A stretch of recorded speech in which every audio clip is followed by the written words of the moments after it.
Good morning, friends. It's early in the morning and I am out here in the garden because it's time to do some planting. Today we're gonna plant dahlias. So last year I planted dahlias and they did really beautiful. It was my first year, so I didn't record it or anything like that. I just wanted to learn about it and try it out.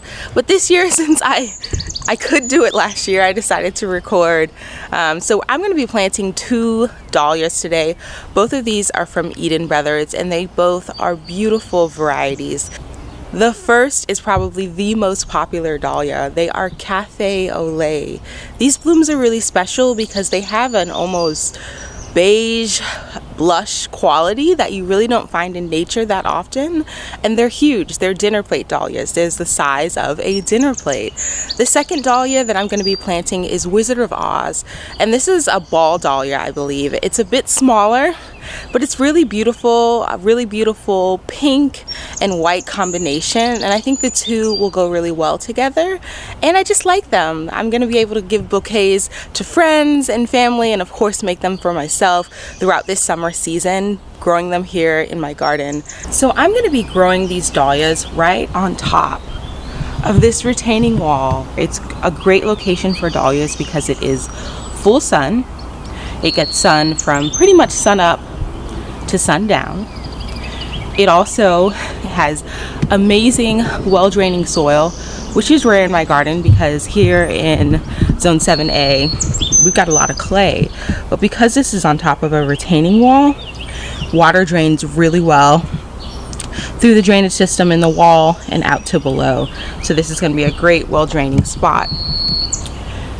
So for my project today, I've got a couple supplies. I've got compost, which is really great for giving nutrients to these dahlias.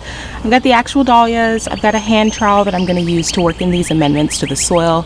I've got some garden tone, which isn't the best. I probably should just have plant tone or flower tone, but this is what I have, so I'm going to use it. That is just a slow release fertilizer that will give these dahlias a slow release of nutrients throughout the season.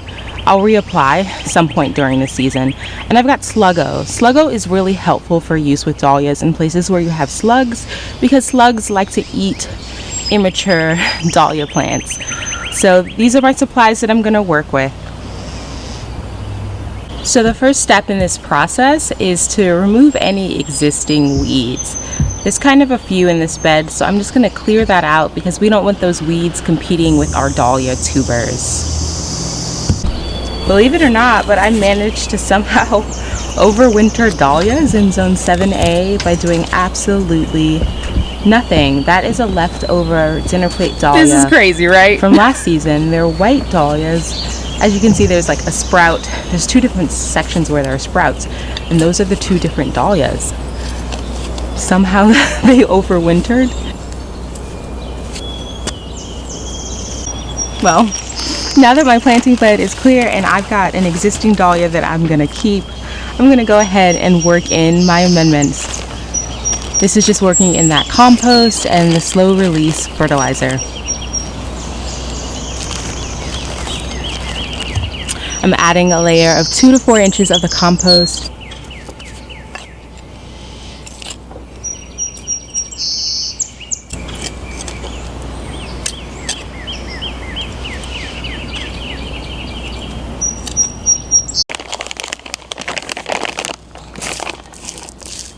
And I'm just adding the slow release fertilizer according to the bag. I'm working with garden tone, as I said, but I should be working with plant tone ideally, or flower tone.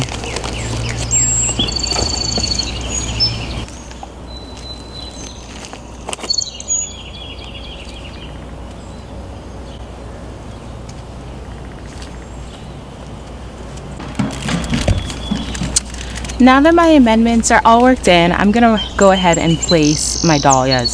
So these dahlias need to be 4 to 6 inches under the soil, placed horizontally with the eyes facing up.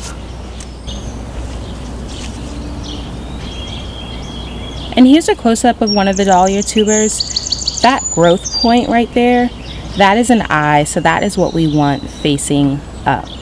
As you can see, the dahlia is in a hole that's about 4 inches deep. with the eye facing up. That growth point is facing up. And now I can just cover it with soil. And at this time, I can choose to stake my dahlias. Dahlias grow really large, and because these are dinner plates, they're going to be as tall as me by the end of the season. So I am going to stake my dahlias. I'm just placing a stake into the ground, making sure that it's deep enough that it's secure and won't fall over. And I've got Sluggo. Sluggo is really helpful for use with dahlias in places where you have slugs, because slugs like to eat immature dahlia plants. And there goes the Sluggo. I applied it at the rate in the pamphlet that came with it, which was just about a teaspoon per yard.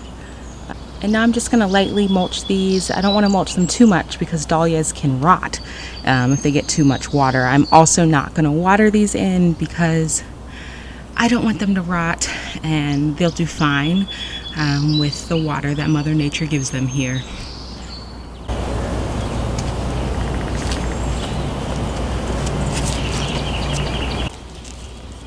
Honestly, once you're in the garden, your day is good as gone. Once you're out here, you start seeing other things. So I'm out here, and I decided that this would be a good opportunity and a good time to rehab my strawberry plants. So I have some strawberry plants that I grew last season, and I ate strawberries off of all season long, but they are looking pretty crazy after a winter here in zone 7A, and so I'm just gonna rehab them. So first things first, I'm gonna get all of the dead leaves off of these guys. I'm gonna pick through all of the weeds that are in the soil and get them out of there. And then I'm just gonna go ahead and add in some amendments so that they're happy throughout this season. I'm gonna be adding in some compost to give them nutrients and to get the microbes and everything working in the soil to their benefit. And I'm also gonna be adding in some garden tone just to get them fertilized, make sure they have all the minerals and nutrients that they need.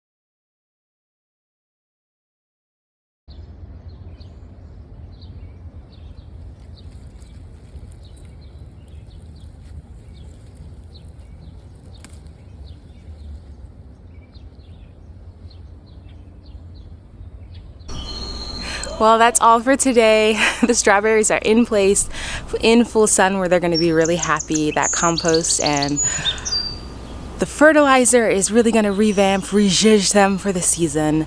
And of course, those beautiful dahlias, I can't wait for them to bloom.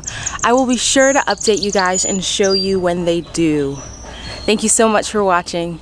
Take care. But before you go, here is an update on my tulips that I planted the backbreaking way last fall. They are doing wonderful, so beautiful. They corresponded with Easter, which was a nice little treat. The beautiful red and white, the striping, these were such a hit in my neighborhood. Absolutely worth the work. I really enjoyed these.